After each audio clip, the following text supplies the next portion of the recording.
Alors bonjour à toutes et à tous et merci pour votre participation aujourd'hui sur notre webinaire, donc évaluer sa situation pour initier les bonnes pratiques en matière de cybersécurité. Alors je me permets de me présenter rapidement. Donc je suis Gonelle Renaud, chargée de communication au collectif. Alors Adrien, tu veux peut-être te présenter également? Oui, bonjour à tous.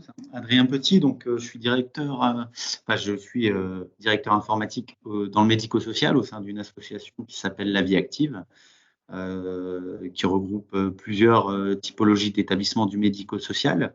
Et puis j'interviens, alors on dit expert, je ne sais pas si c'est le bon mot, mais j'interviens au sein du collectif SI sur des questions notamment liées sur ces questions de cybersécurité, plus sur une notion, et je préfère le dire tout de suite, hein, parce que c'est vrai que ça peut faire peur, mais plus sur une notion de tenter de prêcher une parole qui sera entendue sur l'importance aujourd'hui du numérique, mais aussi de sa sécurité, de sa sécurisation au sein de nos organismes.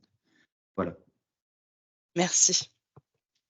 Alors, très rapidement, donc le collectif SI est une association créée en 2021, mais c'est depuis 2017 que cette fédération travaille ensemble autour des enjeux de la transformation numérique, des systèmes d'information et des services de numérique en santé. Nous avons pour mission d'accompagner à la transformation numérique des ESMS et plus particulièrement donc d'aider à la réponse à l'appel à projet ESMS numérique. Alors en Bon, plus Gwenaëlle, je ne de... sais pas si tu as passé la Oui. slide, mais on ne voit pas hein, Ah le passage des mince, slides. j'ai passé la slide pourtant. On est sur, en fait, comme si tu n'étais pas en présentation. Ah, vous voyez peut-être mieux comme ça? Oui, là, c'est bon. Ouais, bon, Ça ira comme ça. voilà, on Ouais, va ouais. laisser comme ça. Et donc voilà, donc en plus de cela, nous avons également un rôle d'information et d'élaboration de dossiers de vulgarisation, un rôle d'aide à l'émergence de projets avec une aide à la définition de projet, une aide à la constitution de grappe et également donc l'analyse d'autodiagnostic. Et nous avons également un rôle de capitalisation avec l'élaboration de retours d'expérience et une mise à disposition d'outils. Alors, ce webinaire fait partie d'un cycle donc sur le déploiement d'un DUI conforme aux exigences du numérique en santé. Donc c'est le quatrième de ce cycle et voilà, si vous avez manqué les 3 premiers, ils sont disponibles en replay directement depuis notre site. Voilà et donc Adrien, je te laisse la parole pour Oui, entrer au cœur du sujet. pas de souci, merci. Alors, comme je vous l'ai dit, est-ce que ça vous dérangerait de faire rapidement, je vais laisser la parole, je ne sais pas si tout le monde a un micro, si vous ne l'avez pas, ce n'est pas grave, mais simplement m'expliquer rapidement qui vous êtes en fait autour de cette réunion, ça me permet, enfin, de ce webinaire, ça me permet de rapidement distinguer qui est qui, tout simplement. Alors, je fais dans l'ordre des participants, je vais le faire rapidement pour éviter de perdre trop de temps. Si ça ne répond pas tout de suite, ce n'est pas grave. Alors, il y a Blandine Rejean, et excusez-moi pour mauvaise prononciation. Non, Vladimir Lejean, enchantée. Désolée, je viens d'arriver, donc j'ai pas. Donc, vous êtes de… Du SAMU social de Paris. D'accord. Coralie Olivier. Oui, bonjour, je suis responsable qualité au sein de l'association Accueil Insertion Rencontre de Lille. Parfait. Denis Bovin. Bonjour, UNAPI de l'Oise. On a l'occasion de beaucoup se voir. Ouais. Jérémy Ten. Oui, bonjour, je suis le responsable informatique de la Page du Nord. D'accord. Maupin Katia. Oui, bonjour. Donc, Maupin Katia, je suis directrice adjointe au CIAS, donc le Centre intercommunal d'action sociale du Pontieux-Marcanterre dans la Somme. Et nous gérons un service d'aide à domicile pour personnes âgées. Super. Muriel Boissiera. Oui, Muriel Boissiera, directrice qualité du SAMU social de Paris. Parfait. Pauline Leca. Oui, bonjour. Donc, je suis assistante de direction et référente qualité au sein de l'EHPAD résidence Joseph Petit située dans la Somme. Parfait. Prouveur Laurent. Chef de service dans un centre de soins pour les addictions. Parfait. Et Véronique Gomis, pardon. Oui, chef de projet SI au sein de la Fondation de l'Armée du Salut. Parfait, merci. Merci à tous. Donc, d'abord, je le dis de facto, hein, c'est vraiment une initiation. C'est vraiment on ne va pas plonger dans le vif du sujet. Ah, alors, Adrien, on ne t'entend plus. Oui, parfait. Désolé. Donc, je disais merci pour ce tour de table. Alors, je le dis, ce webinaire de 45 minutes, finalement, il y a aussi des journées de la cyber sur lesquelles j'ai l'occasion d'intervenir avec Pierre, qui est DSI également au sein du médico-social, où finalement, on approfondit ces 45 minutes sur une journée complète et où on se pose des questions, où on a plus facilement l'interaction. Donc, je vous invite, il y a 2 dates qui sont déjà programmées, les 10 et 11 avril. Vous pouvez encore vous inscrire, je pense, Gwenaël, qui doit rester quelques petites places. Alors, on est complet. Alors, c'est le 11 et le 13 avril. On est complet sur le 12. 11 et 12. 11 et 12, c'est ça. On est complet sur le 12. Voilà, il nous reste quelques places pour le 11 à Compiègne. OK, parfait. Et donc, il y aura d'autres dates.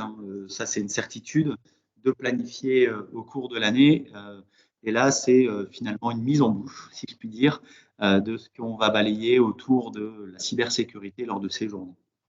Alors, aujourd'hui, dans le médico-social, et je vais faire mon petit propos introductif, moi, ça fait quand même 9 ans maintenant que je suis dans le médico-social. J'ai intégré le poste de directeur informatique il y a 9 ans, la chance d'un gros organisme gestionnaire qui avait peut-être les moyens, entre guillemets, de se doter d'un service informatique. En tout cas, ce qu'on peut dire, c'est que historiquement, le secteur, il est peu informatisé. Le secteur médico-social, aujourd'hui, développe ses usages numériques au travers notamment de SMS numériques. Ça va parler sans doute à beaucoup de monde, au travers du développement et du déploiement des dossiers informatisés de l'usager. Et il y a une accélération du numérique au travers de l'ensemble de ces usages.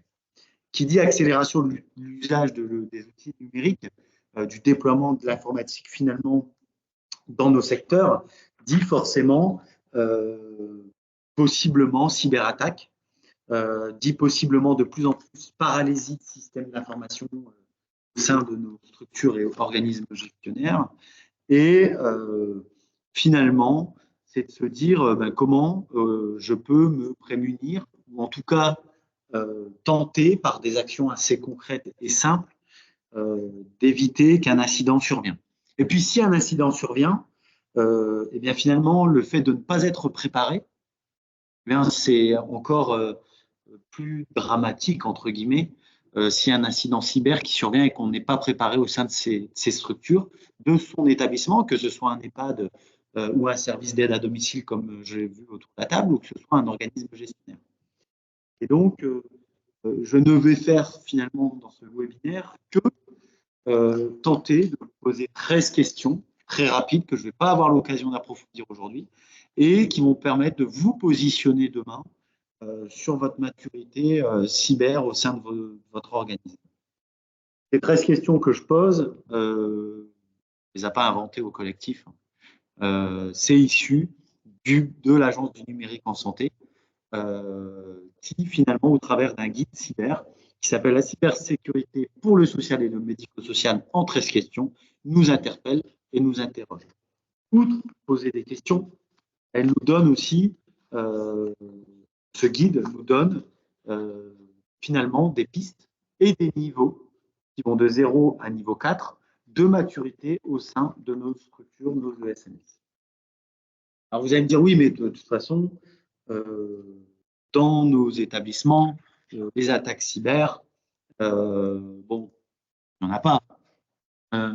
J'ai jamais été trop impacté, et puis j'en ai pas trop entendu parler finalement autour de moi.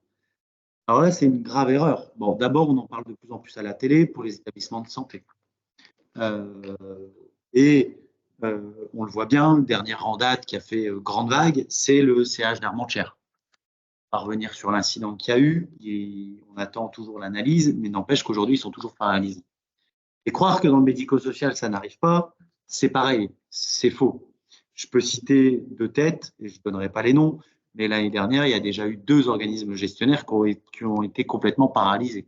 Paralysés, pas pendant une journée, pendant plusieurs semaines, voire mois pour certains. Et finalement, ces attaques, et Gwenaël, je vais te laisser passer les slides si ça ne te dérange pas, se multiplient. Aujourd'hui, quand on prend le panorama de la cybermenace en 2023, qui est un guide de production de l'ANSSI, on voit que finalement, les attaques de rançon logiciel en 2022 ont déjà été assez exponentielles, mais qu'en 2023, ça s'est accentué. Et finalement, si on prend le graphique, parce que j'ai mis à jour ces chiffres-là, pour rien vous cacher ce matin, puisque le guide, le panorama est sorti le mois dernier, c'était déjà le cas entre 2021 et 2022 avec une augmentation du nombre de cyberattaques par rançon logiciel. Donc finalement, on voit qu'il y a une augmentation qui se poursuit. Et si on continue dans ces chiffres, Gwenaël, si ça ne te dérange pas, en répartition globale, et si je fais un cumul association, les associations ou les établissements finalement de santé connaissent une hausse entre 2022 et 2023 d'attaques par rançon logiciel. On voit qu'il y a une augmentation de ces attaques dans le monde associatif et dans le monde de la santé. C'est des chiffres et des faits. Donc finalement, une fois qu'on a dit ça, qu'est-ce qu'on fait? Outre tous ces chiffres-là, je ne sais pas si tu peux me donner la main pour que je passe, ou alors chaque fois. Non, passe si ça ne te dérange pas, Gwenaël, je vais le dire à chaque fois. Très bien. Il y a une croissance significative du nombre d'attaques. Mais outre ces cyberattaques, quand on parle de finalement cybermenaces, de cybersécurité, on ne parle pas seulement aussi des attaques par rançon logiciel ou quoi que ce soit. On parle aussi des croissances significatives, des impacts dus à des prestataires défaillants. Je peux prendre le cas d'OVH il y a 2 ans, data center il y a 3 ans peut-être maintenant, le temps passe trop vite, data center qui prend feu, des associations, des TPE, des PME, des établissements de santé se sont retrouvés sans rien du jour au lendemain. Des incidents majeurs. Et puis depuis la crise liée en Ukraine, enfin la guerre en Ukraine, on peut dire ça, en 2022, il y a un risque nouveau.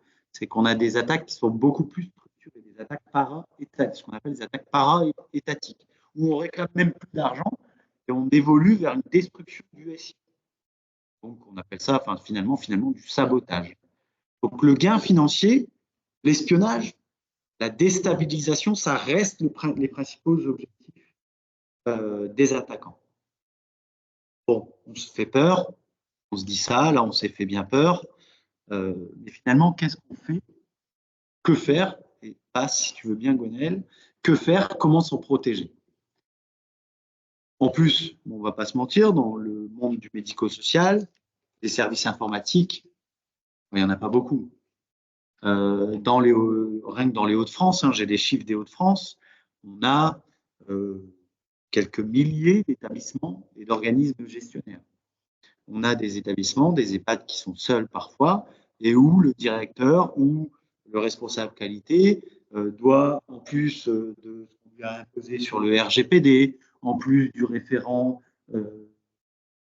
sportif, en plus du référent alimentation, en plus de tout ça, on se dit, le numérique, finalement, c'est pas grave. Il n'y a pas de c'est pas grave aujourd'hui, c'est que couper l'informatique chez vous, qu'est-ce qui se passe? Quels sont les impacts? Je pense que la plupart n'ont plus de paye, la plupart n'ont plus de dossiers informatisés de l'usager quand ils en ont un, la plupart parfois n'ont plus de planning. Quand il y a des contrôles d'accès, il n'y a plus les portes et les ouvertures de portes, les caméras ne fonctionnent plus. Enfin bon, je vais pas dresser un portrait. C'est pareil, c'est pas parce qu'on a confié tout ça à un prestataire qu'on est garanti 100% d'être protégé finalement et d'être au carré. Et donc, il n'y avait pas de documents spécifiques pour le médico-social. Et puis en octobre 2022, il y a une parution qu'on peut dire de référence, en tout cas moi je la vois comme ça, extrêmement bien faite, qui a été donc produit, comme je l'ai dit tout à l'heure, par l'Agence du numérique en santé, qui s'appelle la cybersécurité pour le social et le médico-social en 13 questions. Et finalement, c'est ce que je vais faire là bêtement, c'est balayer ces 13 questions, et si vous avez vous-même des interrogations, des questions, vous souhaitez aller plus loin, eh bien, je vous laisserai vous inscrire finalement aux journées un peu plus poussées, et là m'interpeller en direct, si vous voulez bien. parce que le temps passe et c'est très limité. Mais vous pouvez m'interpeller et vous pouvez lever la main. Il y a aussi, je le rappelle dans Teams, la partie questions-réponses que j'ai sous les yeux. Donc, il n'y a pas de souci pour les poser. La première des actions, des 13 questions qu'on va se poser, c'est connaissez-vous suffisamment votre parc informatique? Et outre tout ça, je vais dans n'importe quel établissement, je suis certain qu'on va connaître finalement à peu près ces postes informatiques, mais il faut les inventorier, ces équipements et ces services. Inventorier les logiciels qu'on utilise. Inventorier les données de traitement. Inventorier les accès. Qui accède à quoi, finalement? Pourquoi je dois faire tout cela? En fait, le fait de connaître son parc informatique, d'abord, ça permet aussi d'identifier les menaces potentielles. Ah, j'ai déjà, pourras-tu nous communiquer? Oui, bien sûr, tout vous sera envoyé. Je reprends du coup. Et donc, au travers de cette action numéro 1, finalement, on va se retrouver avec 4 niveaux de maturité. Le premier niveau, c'est je ne connais pas du tout mon parc informatique, il n'est pas géré. J'ai des postes que je déploie, je ne sais pas qui ils sont vraiment, je ne sais pas qui s'en sert et à quoi ça sert. Finalement, le niveau 1, ça va être j'ai un parc informatique référencé et inventorié. Et en plus de ça, j'ai l'existence d'un plan de renouvellement. Je vous rappelle que, par exemple, les Windows 7, ça fait des années, mais je le rappelle, ne sont plus maintenus par Microsoft. Le fait de connaître les Windows 7 chez moi, je peux me dire qu'il faut les renouveler. Et le fait de connaître mon parc, je peux aussi, et la petite chose, construire mon plan de renouvellement à 5 ans que je vais pouvoir intégrer dans mes demandes de financement CPOM. Si je ne connais pas mon parc, je ne sais pas combien ça me coûte chaque année de le renouveler. Et un parc informatique se renouvelle. Ce n'est pas quand le PC ne va plus, et aussi quand il n'est plus maintenu. Par exemple, je vous redonne l'exemple Windows 7. Le niveau 2, finalement, de cette première action, c'est j'ai un déploiement normalisé, industrialisé du parc informatique. On n'a pas les ressources, on peut le confier à un prestataire, mais on doit manager son prestataire. J'ai l'existence d'une charte d'usage des équipements informatiques. Les équipements professionnels sont à destination d'utilisation professionnelle. Les équipements personnels sont à usage personnel. On ne doit pas mélanger ces choses-là. Juste charte informatique que vous pouvez trouver très rapidement sur Google, charte informatique, ANSSI, et vous trouvez une charte informatique, vous l'annexez à votre règlement intérieur, présentation au CSE, et c'est déjà une première étape. J'ai l'existence d'une politique structurée ou mutualisée en matière d'achat informatique. J'achète pas un PC chez Auchan, un PC chez Darty, un ci, un là. J'essaye de normaliser mes achats informatiques. Vous avez aujourd'hui, au travers du médico-social, accès à de nombreuses centrales d'achat informatique si vous n'avez pas les compétences pour faire des appels d'offres. Je mets à jour mon système et antiviral qui se fait automatiquement. J'ai une sécurisation donc du poste de travail. Et puis le dernier niveau, j'ai une gestion centralisée du parc informatique. J'ai une assistance informatique. Et mes utilisateurs, s'ils ont un problème, ils ne sont pas laissés dans la panade. Alors encore une fois, pour les petites structures, ça paraît compliqué à mettre en place le niveau 4, mais on peut aussi se rapprocher de prestataires ou mutualiser une ressource avec d'autres personnes, d'autres établissements. Et j'ai l'existence d'un contrat de maintenance sur le matériel. Voilà pour la première action que j'essaye de décrire assez rapidement. L'action numéro 2, et puis je vois que ça va parler à tout le monde. Est-ce que j'effectue des sauvegardes régulières? La sauvegarde, c'est souvent, ce que l'on dit, c'est le dernier rempart en cas d'incident. En cas de cyberattaque par un logiciel, la sauvegarde va vous permettre de finalement avoir une reprise plus rapide des activités. Et outre une reprise plus rapide des activités, ça vous permet de vous rassurer aussi. Je rappelle simplement qu'une sauvegarde, elle sert aussi en cas d'incident majeur dans une de vos structures. Votre serveur prend feu, si vous avez encore des données hébergées chez vous, où est ma sauvegarde? Si elle est sur le serveur et qu'il y a eu un départ d'incendie, je ne suis pas sûr du truc. Par contre, si elle est externalisée, qu'elle est sauvegardée ailleurs, sur un autre support, donc voilà, ça c'est des questions à vous poser. Et finalement, dans 4 niveaux dans cette action, il faut identifier aussi les données à sauvegarder. Le rythme des sauvegardes, est-ce que tout doit être sauvegardé tous les jours? Ça, je ne sais pas, c'est à vous de le définir. Je choisis le support de sauvegarde et j'évalue la pertinence du chiffrement des données. Et c'est une thématique qui va se faire en 4 niveaux.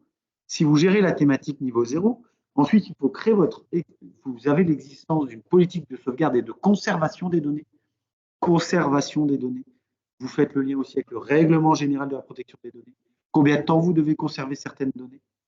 Je mets en place des sauvegardes à fréquence permettant de garantir la disponibilité des données selon les exigences légales et les enjeux de continuité d'activité. Vous avez une politique formalisée de sécurité d'archivage des données. Et vous testez vos sauvegardes. Je le rappelle, mais vous faites des sauvegardes, ce n'est pas au moment où vous aurez un incident, où vous avez potentiellement une attaque, qu'il faut vous dire oh, j'espère que ma sauvegarde elle a bien fonctionné. Si vous confiez ça à un prestataire, le premier exemple en date, c'est peut-être de l'appeler une fois par an, une fois tous les 6 mois, et de lui demander de vous restaurer votre sauvegarde pour faire un test. Et de vérifier que la donnée qui avait été supprimée il y a 1 mois, et bien sûr la sauvegarde, elle y est bien. C'est des petites choses à faire.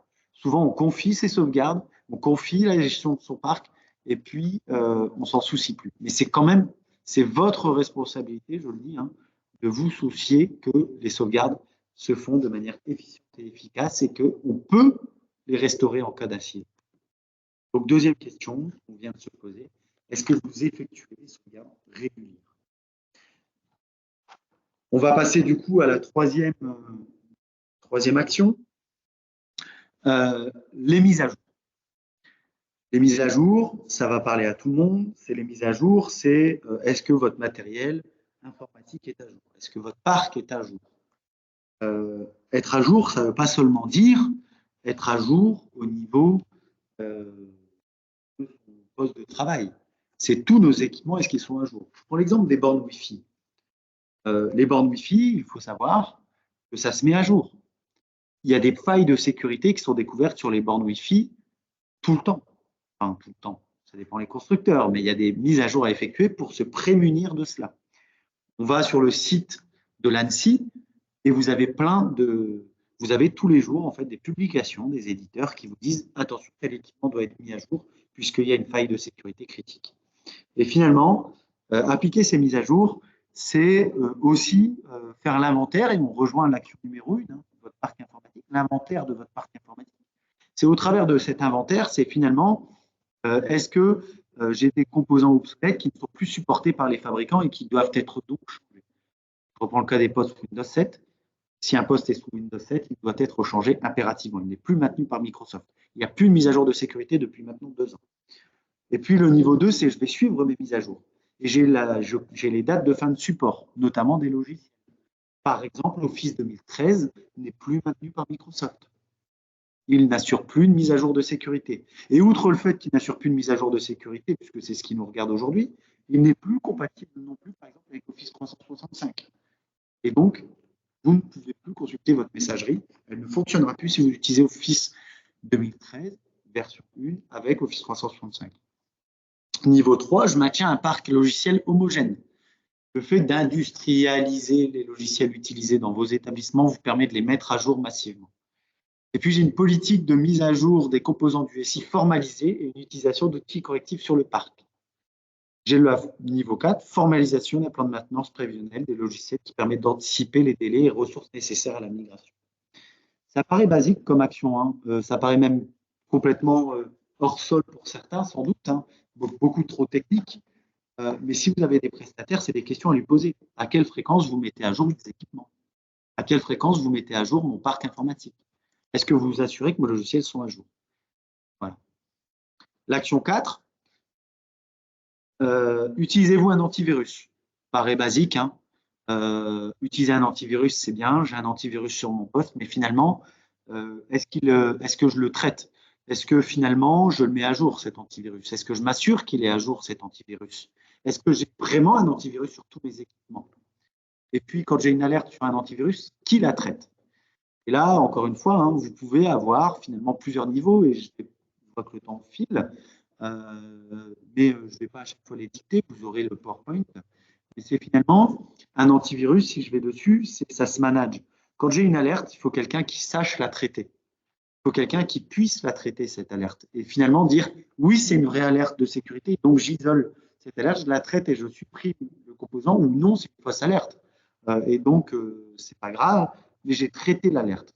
Et puis aujourd'hui, vous avez des nouveaux types d'antivirus qui vont aussi aller plus loin et qui vont analyser le comportement de l'utilisateur. Et outre le comportement, c'est ce qui se passe sur le poste et voir si finalement le poste a un comportement anormal. Est-ce que par exemple, je fais des copier-coller en masse depuis un serveur? Et s'il se passe ça, alors ça le bloque. Voilà. C'est des basiques, mais l'antivirus, je peux vous garantir que dans le nombre d'établissements que l'on visite, on me dit à chaque fois, oui, oui, on a un antivirus. Et la moitié des postes, bon là j'exagère, hein, je grossis le trait, finalement on se rend compte qu'ils ne l'ont pas l'antivirus. Parce que c'est des postes qu'on ne connaissait même pas. C'est le poste de l'agent logistique qui fait des commandes. Oh, il est ouvert qu'une fois de temps en temps, vous savez. Oui, mais c'est la plus grosse faille de sécurité. Et là, c'est un vieux poste. Et en plus, il n'a pas d'antivirus. C'est pour ça, on revient aussi à l'action 1. Il faut connaître son parc et il faut savoir si celui-ci est bien équipé. Action 5. Avez-vous implémenté une politique d'usage des mots de passe robustes? Alors, outre le fait d'utiliser un mot de passe, c'est déjà, est-ce qu'il y a un mot de passe qui est utilisé sur les postes informatiques de vos établissements? Est-ce que j'y vais et est-ce que je l'utilise? Si vous n'avez pas de gestion de politique de procédure de gestion des comptes utilisateurs, c'est pas bien non plus. Je rappelle que chaque compte utilisateur doit être nominatif au sein de vos structures, règlement de la protection des données. Alors évidemment, on ne l'a pas tous, hein, mais n'empêche qu'il faut qu'il y ait une politique de gestion des utilisateurs. Et puis, il faut qu'il soit supprimé aussi quand les utilisateurs ne sont plus là. Quand un utilisateur part, parce qu'il a démissionné, parce qu'il y a une procédure, il faut qu'on supprime son compte, qu'il n'ait plus accès au SI. Encore plus aujourd'hui, on accède tous à nos dossiers informatisés de l'usager depuis Internet. Si on ne supprime pas son compte, ben on y accède tout le temps. Et donc, la personne peut encore y accéder chez elle, avec le télétravail qui a été mis en place aussi. Donc, vous voyez, c'est toutes ces notions-là qu'il faut prendre en considération. Et puis, j'ai une gestion des authentifications. Je change mon mot de passe régulièrement. Et puis, j'ai une politique de mot de passe conforme ANSSI, niveau 3. Bon, là, on va déjà plus loin. Et j'ai une authentification forte pour accéder aux services numériques. Le RPPS+, je rappelle, et les répertoires régionaux, le RPPS+, France Connect, permettent aujourd'hui l'utilisation de la messagerie, notamment sécurisée de santé. On peut aussi s'authentifier au travers de nos DUI grâce à ces, finalement, aux services numériques, j'y accède au travers de ces utilisations-là. Est-ce qu'il y a des questions? Je débite pas mal, hein, mais le temps est limité. Alors, l'action 6, avez-vous activé un pare-feu et connaissez-vous les règles de filtrage? On est dans le monde professionnel, on se doit de filtrer. Il n'est pas permis d'accéder à tout et n'importe quoi quand on est au sein de son établissement. On doit être sur un réseau professionnel, d'un réseau Internet professionnel. Qu'est-ce qui se passe si, la question à vous poser, c'est qu'est-ce qui se passe si je n'ai plus Internet dans mon établissement? Comment je fonctionne? Est-ce que j'ai un bon contrat? Est-ce que mon fournisseur, Orange, me garantit de rétablir ma liaison Internet dans les 4 heures? Ce qu'on appelle des garanties de temps de rétablissement. Est-ce que j'ai un débit garanti de qualité? Est-ce que mon câblage interne de mon établissement est correct? Est-ce que j'ai une surveillance de mon réseau et des équipements? Vous voyez, je prends un exemple tout à fait concret, hein, mais si vous avez un réseau Internet comme à la maison, si vous avez une panne, vous aurez une réparation comme à la maison. Donc, vous ne serez pas prioritaire pour vous faire réparer. Un EHPAD qui n'a plus Internet aujourd'hui, n'a plus accès à son DUI, n'a plus accès au plan de soins, n'a plus accès à rien.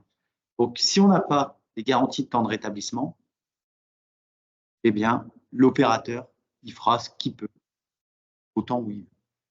Première chose à faire, vérifier vos contrats Internet. Et garantie de temps de rétablissement, souvent 4 heures, sinon il y a des pénalités. Et on a une garantie de débit Internet par notre opérateur. Rien que ces deux choses-là, ça vous prémunit de vous faire couper du monde le jour où vous n'avez plus Internet. Autre action et autre gros vecteur diffusion de virus, de spam, et vous en avez sans doute connu beaucoup durant les années où vous utilisez votre messagerie, c'est comment vous sécurisez votre messagerie. Alors, outre la sécurisation de la messagerie, c'est comment on forme le personnel, et la question à se poser là, au travers de cela, c'est comment on forme le personnel et comment on sensibilise les professionnels. Le plus gros risque dans la sécurité, c'est l'utilisateur. Je le répète, hein, l'utilisateur peut éviter 80% des attaques informatiques s'il est vigilant. Combien de fois on reçoit des mails avec des pièces jointes où on se dit « Oula !» Eh bien, celle-là, on le supprime si on a un doute. Donc, c'est sensibiliser les professionnels. Les messageries professionnelles ne doivent pas être redirigées vers des messageries personnelles. Ça doit être interdit. Une messagerie, ça se sécurise aussi. Ça se sécurise au travers d'équipements de sécurité. Ce n'est pas parce que vous êtes aujourd'hui sur Office 365 hébergé que votre messagerie est sécurisée. Ce n'est pas vrai. Croire ça, ce n'est pas vrai. Donc, il faut se poser la question de comment est sécurisée ma messagerie. Et est-ce que j'ai sensibilisé mes professionnels? Soit dit en passant, vous avez le collectif qui peut vous orienter vers le grade, hein, que vous connaissez sans doute, qui aujourd'hui fait des actions et propose des actions de sensibilisation gratuites pour vos professionnels. Donc, je vous dis, des vidéos formations pour vos professionnels, pour les sensibiliser à la cybersécurité, et notamment l'utilisation de sa messagerie. Tout le monde a déjà entendu parler de l'usurpation d'identité au travers de messagerie. Ça prend très peu de temps pour faire un mail qui fait penser qu'on est le DG qui demande un virement de X milliers sur ce compte fournisseur. Donc, action 7, comment je sécurise ma messagerie? Je continue, l'action 8 du coup. Comment séparez-vous vos comptes et vos usages informatiques? Alors, je rappelle, hein, outre cela, encore une fois, je reviens à la question des prestataires, parce que je sais qu'on fait appel beaucoup à des prestataires, puisqu'on n'a pas les ressources chez nous. Et c'est comment, finalement, mon prestataire intervient chez moi, sur mon serveur, sur mes postes de travail, quand il a besoin. Est-ce qu'on a bien identifié le compte administrateur? Comment il se connecte quand il a besoin d'intervenir? Est-ce qu'il se connecte sans prévenir personne? Bien souvent, c'est le cas. Est-ce normal? Pour moi, non. Parce qu'il n'a pas à se connecter sans prévenir personne. Et s'il se fait, et je vais vous donner simplement la dernière attaque en date d'un organisme gestionnaire, c'est via un prestataire qui s'était fait pirater. Le prestataire avait noté les logins, les mots de passe de connexion à tous les serveurs de ses clients. Ça avait été piraté et ça a rebondi sur X clients qui se sont fait pirater leur serveur à distance, juste parce que le prestataire n'avait pas été vigilant et qui pouvait se connecter sur les serveurs des établissements sans prévenir personne. Donc, c'est pour ça que je vous le dis, faites attention et on limite le besoin des opérations d'administration sur les postes de travail, on les contrôle. On limite et on filtre l'accès Internet depuis les postes ou les serveurs utilisés pour l'administration du système d'information. Sur votre serveur, tout le monde ne doit pas pouvoir y accéder. Et on utilise un réseau dédié et cloisonné en niveau 4 pour l'administration du système d'information. Pareil, combien de fois je vais dans un établissement, je ne me présente pas, et je dis bonjour, je viens pour intervenir sur le serveur service informatique. On m'a toujours laissé rentrer. Jamais refusé l'accès à la baie. Jamais on m'a dit qu'est-ce qui me prouve que c'est bien vous? Rien que l'identification de sécurité physique aussi, mais comme quand un prestataire intervient à distance. Je continue. Gros axe qui s'est développé ces dernières années, hein, notamment avec le Covid. On a tous aujourd'hui, ou pas, mais en tout cas, ça s'est bien développé, du télétravail dans nos organisations. On a du nomadisme de nos professionnels. Je le connais puisque j'entendais qu'il y avait des services d'aide à domicile. Le nomadisme, eh bien, ça fait partie finalement du métier. Mais c'est comment je me connecte aux outils et comment je sécurise la mobilité numérique de mes professionnels. Finalement, je ne vais pas rentrer dans le détail technique de dire qu'il faut utiliser un VPN, vous le retrouverez sur le PowerPoint, mais c'est comment je me pose ces questions-là. Comment aujourd'hui mes professionnels accèdent à mon système d'information quand ils sont chez eux? Est-ce que c'est sécurisé? Est-ce que quand ils se connectent, c'est sécurisé? Est-ce qu'ils doivent accéder à tout quand ils sont en télétravail? Non. Bien souvent, non. Mais bien souvent, par facilité, on a mis accès à tout. il doit y avoir une utilisation exclusive du matériel professionnel quand on est en nomadisme. Il ne doit pas y avoir d'utilisation de matériel personnel pour se connecter sur des infrastructures professionnelles critiques. Donc, c'est se poser la question, est-ce que je maîtrise finalement mon risque numérique lié au nomadisme des professionnels? Voilà. Je continue. L'action 10, qui est l'action prioritaire et sur laquelle j'ai déjà, enfin pas prioritaire, mais qui est une des grosses actions en tout cas à mettre, c'est comment vous informez-vous, comment vous sensibilisez vos collaborateurs. Alors déjà, si vous participez à ce webinaire, ben, c'est que ça vous parle. Et puis, pour sensibiliser ses collaborateurs aujourd'hui, on peut avoir des transmissions formalisées d'informations concernant les enjeux en matière de sécurité DSI. Je vous donne, revenez vers le collectif qui peut vous envoyer les coordonnées du grade, qui fait des vidéos formations, qui met à disposition gratuitement du médico-social ces vidéos formations pour l'ensemble de nos utilisateurs. C'est de faire des petits piqûres de rappel sur la sécurité des systèmes d'information. Quand on l'évoque, par exemple à l'embauche, il y a la charte informatique pour l'ensemble des utilisateurs de la structure. C'est annexé au règlement intérieur. Et puis, j'ai un petit programme de formation prévu au sein du plan de développement des compétences du SI. Alors là, évidemment, on est dans des niveaux où déjà, il faut avoir des budgets de formation. Déjà, c'est compliqué.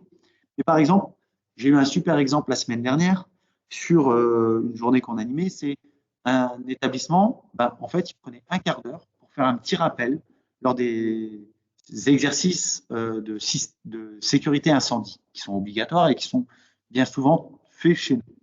Enfin, lors de cet exercice, à la fin, pendant un quart d'heure, il faisait un petit laïus sur la sécurité des systèmes informatiques et qu'est-ce qu'on devait faire. Petite astuce aussi, hein, vous trouvez le guide d'hygiène informatique à destination des utilisateurs. Vous tapez sur Google, Annecy, guide d'hygiène informatique et vous retrouvez le guide d'hygiène informatique qui sont 10 bonnes pratiques que vous pouvez envoyer à vos utilisateurs. Voilà, donc ça c'est l'action 10, c'est on sensibilise les collaborateurs de son SI.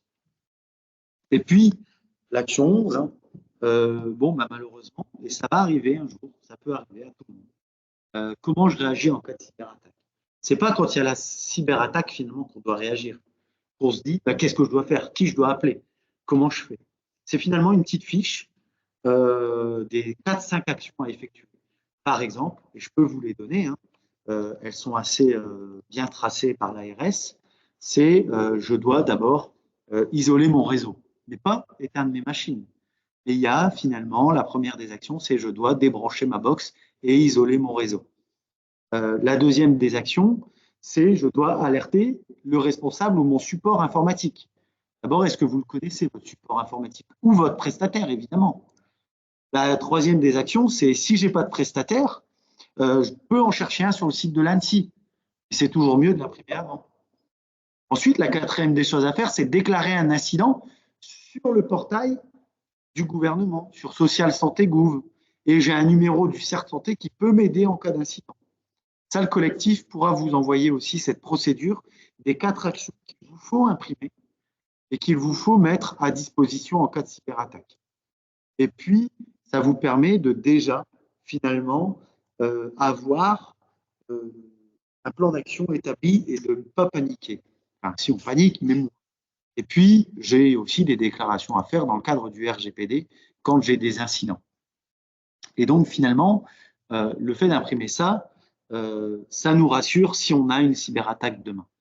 Le Gwenaël, hein, on enverra cette procédure qui est déjà préétablie par l'ARS et que vous avez simplement à imprimer demain. Je vais continuer. Et celle-là, je ne vais pas m'attarder dessus puisque c'est une action qui est déjà très compliquée à mettre en place. C'est est-ce que j'ai une assurance cyber? Alors ça, c'est le stade ultime. C'est quand j'ai rempli tous mes niveaux finalement avant. Je suis niveau 4 partout avant et je peux souscrire à une assurance cyber. Je peux vous le dire, c'est une action qui concerne très peu d'établissements du médico-social. Néanmoins, est-ce que je peux m'interroger de prendre ou pas une assurance cyber? Donc, je ne vais pas rentrer dans le détail, vous la lirez dans le détail, mais elle est très compliquée à mettre en place, donc je pense que ça ne sert à rien de s'attarder là-dessus.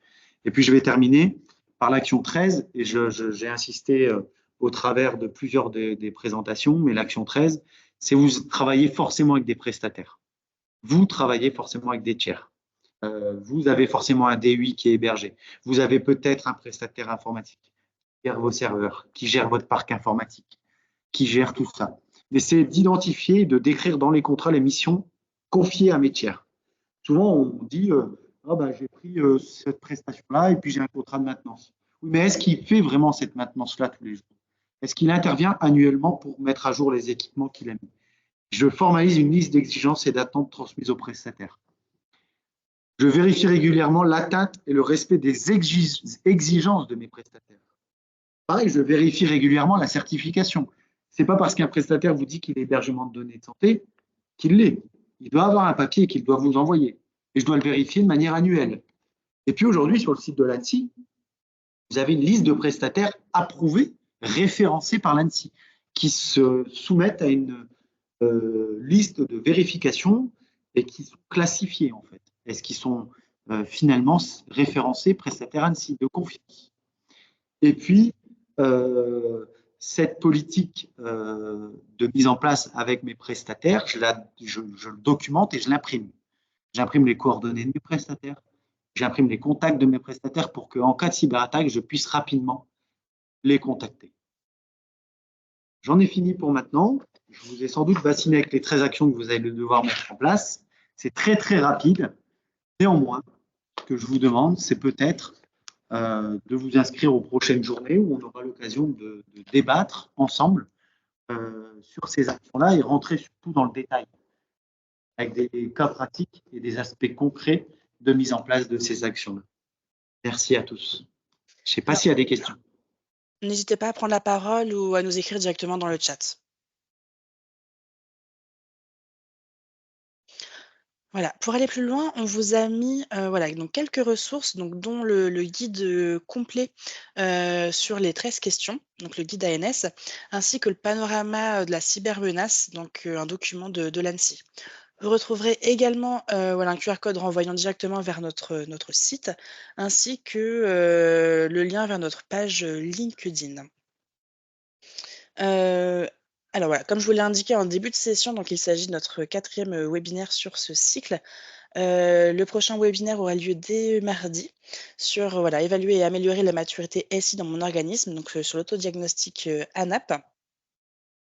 Donc voilà, on vous attend nombreux. Et voilà, donc si vous avez des questions à l'issue de ce webinaire, voilà, surtout n'hésitez pas. Donc vous retrouvez donc mes coordonnées ou alors ceux de ma collègue Madame Laurie Waignon qui est chargée de mission transformation numérique. Donc nous serons ravis en tout cas de pouvoir répondre à vos questions. Alors il y a une question. Oui. Petite question, notre secteur est-il concerné par la directive NIS2? Alors je vais répondre une réponse de Normand. Aujourd'hui, c'est pas très clair. Moi, je ne pense pas. Mais par contre, tout ce qu'on sait, c'est qu'il y a une réflexion au niveau global de nous mettre en place une sorte de certification d'audit, comme se fait un peu le plan blanc, mais d'ajuster en fait dans notre plan bleu, finalement, plan de préparation aux incidents cyber et qu'est-ce que l'on fait en cas de crise cyber. Je sais pas, vous pouvez prendre la parole, hein, Véronique Gomis, si vous le souhaitez. Si ça répond, pour moi, on ne sera pas concerné directement, mais néanmoins, il y a des choses qui se mettent en place à ce niveau-là. Y a-t-il d'autres questions? Parfait. Très bien. Et dans ce cas, nous vous remercions pour votre présence voilà, aujourd'hui. Donc le support et ainsi que le replay vous sera envoyé par mail. Et voilà, nous vous attendons du coup sur nos prochains webinaires. Merci à tous. Merci. Au revoir. Au revoir.